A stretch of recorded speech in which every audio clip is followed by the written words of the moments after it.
Mahigit 50 probinsya sa bansa ang nakararanas ngayon ng tagtuyot at ng dry spell dahil sa matinding init. Kabilang narito ang lalawigan ng Ilocos Norte kung saan natutuyo na ang mga sakahan. Makibalita tayo kay Tech Ocampo.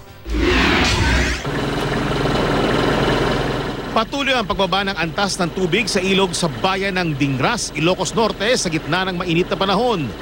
Ang dating lampas taong taas ng tubig hanggang tuhod na lang ngayon.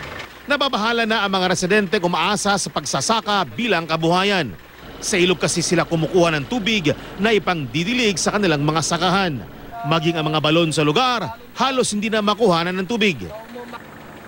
Sa bayan naman ng Sarat, mahigit 2 hektaryang pananim ng patola ang apektado ng matinding init. Maraming pananim ang natutuyo na bago pa man umusbong ang mga tanim. Ayon sa mga magsasaka, kakaunti na lang ang nakukuha nilang tubig sa mga water pump. Mahigit 70% na raw ng kanilang normal na kinikita ang nawala sa kanila. Ayon sa Pag-asa, kabilang ang Ilocos Norte sa 23 probinsya sa bansa na nakararanas ngayon ng drought o tagtuyot.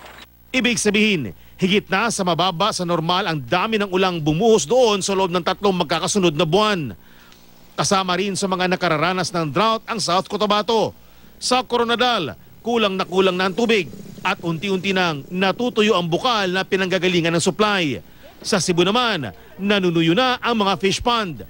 Dry spell naman ang nararanasan sa Cebu at sa 30 pang ibang probinsya ayon sa Pag-asa.